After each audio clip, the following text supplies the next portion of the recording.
Hey guys, today we'll be making an adorable Ruffle Christmas Deco Mesh wreath. What you will need: I have a 14-inch wreath ring, 10-inch Deco mesh, Chanel stems, scissors, or a rotary cutter. Alright, let's get started. I have cut all of my mesh into 8-inch long pieces, and I have cut my stems into thirds. Sometimes I would start by placing my stems on the actual wreath ring, but this time I'm going to make all of my bundles before placing it on the wreath. So I have one piece of mesh. I'm going to place it down, and then for the next piece of mesh, instead of placing all of them down, this piece I'm going to place upwards. That way it gives a little more curl to my bundles. And then the third piece I'm going to place downwards. So down, up, down. And I'm using 3 pieces. You can go with 4 or 5 pieces if you choose to do so, and just alternate down, up, down.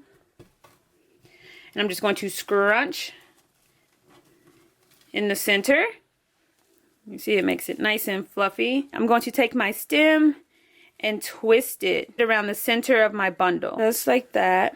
Now you could go with half a stem if you choose to do so. That'll give you a little more stem to work with, but I feel like this is more than enough to twist around my wreath ring. Once again, place my first piece. The second one I'm going to turn upside down, and then the third piece is upright once again. Now you don't have to alternate them if you choose not to do so. Several times I've made it with all the pieces facing the same way, but this just gives it a little extra flair. And I'm using 10-inch mesh, so I'm just layering the pieces one on top of the other. But with 6-inch mesh, I do like to alternate the sides. I'll put links to those videos in the description box down below, so you can decide what method you like best.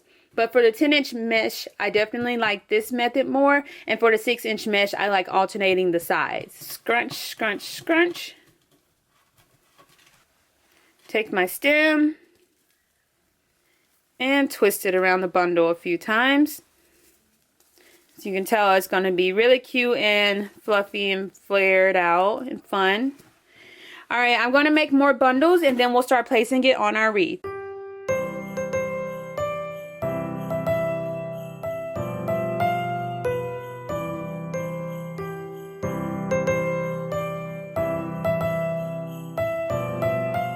Alright, so I have all of my bundles made. Now I'm going to place it on the wreath ring. I like to make all of the bundles first because I feel like it makes the wreath making process that much faster, and I can just place them all on the ring one after the other. So it's so cute. There are many ways you can place the bundle on your ring. When I'm using the 6-inch mesh, I prefer to go with either outer, inner, outer, or I take steps from the outer all the way to the inner. Just depends on how roughly I want the wreath to be.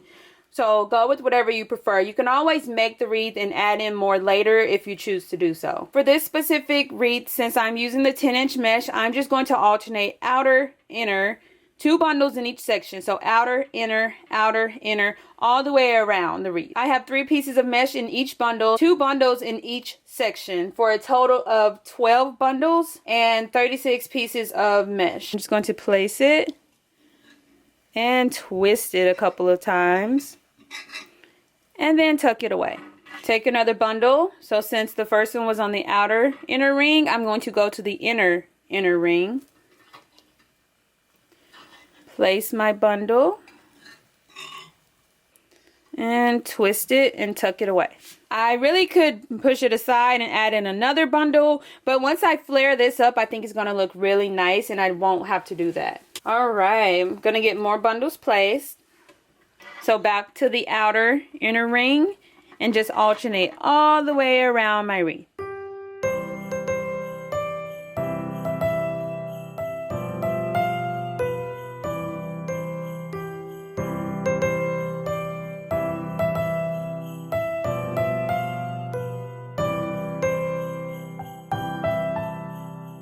Right, so we are halfway done with the wreath, and it's just outer, inner, outer, inner. So this is what it's looking like. It's so cute and poofy already. I'm going to get the rest placed, and then we'll flare out all of our mesh.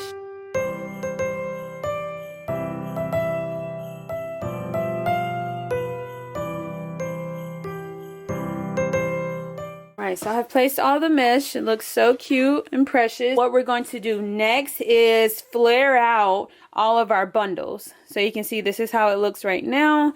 You just want to kind of pull and tug on it just to kind of lift it up a little bit. And it's going to, you're just going to do that for each bundle, both sides, all the way around the wreath. So I'm just pulling and tugging and separating the layers and flaring it out a little bit.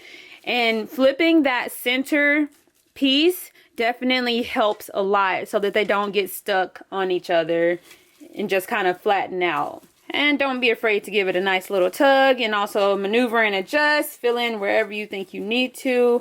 And at this point, if you feel like, oh, I want it thicker and poofier, you can just push the mesh aside and add in more mesh. Okay, I think that looks so cute and precious already.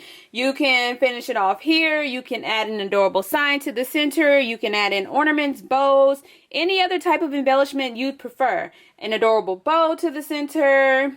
Just have fun with it and make it your own. But it's so cute, simple, and easy to make. I love adding a lot of embellishments, but I also love keeping it so cute and simple, just like this. So for this specific wreath, I'm going to leave it like this. I think it's just so cute and adorable. But